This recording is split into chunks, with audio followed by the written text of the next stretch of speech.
This is how you're going to become a very powerful energy healer. Hey, what's up? My name is Excel. I have been a lifelong shaman and I teach people all around the world how to master energy work, manifestation, and so much more. So whether or not you practice Reiki, quantum healing, QHHT, or any other modality, this is going to apply to whatever it is that you do on a daily basis. The first thing you need to master if you want to become a very powerful energy healer is your ego. And a lot of times people think that mastering your ego is like killing it or trapping it or somewhat making it your enemy so that you defeat it, but that's the wrong way to go about it. The reason why is because your ego is actually split into multiple different portions. So if you think of your ego as a multidimensional being, your ego has something called the id, which is like the inner child version of it, and it has the parent, which is more so like the ethics behind it. Befriending your ego and learning how its multidimensional structure works with your emotional body is what's going to actually give you an edge compared to all these other energy healers who are just kind of like working within their actual ego. So how do you know if you're actually working within your ego or outside of your ego?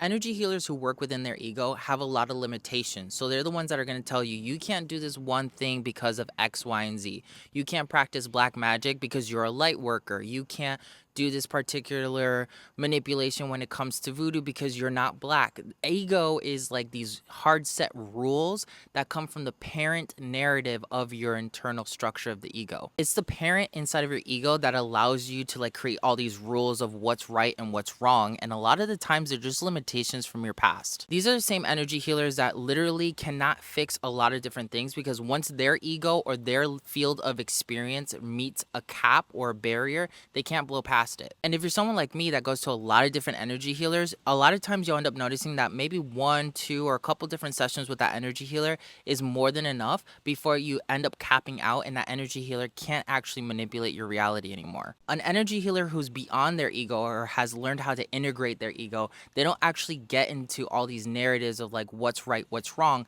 They're always embracing infinity. They're always looking at the possibilities and cracking the code. So there is no actual fine line.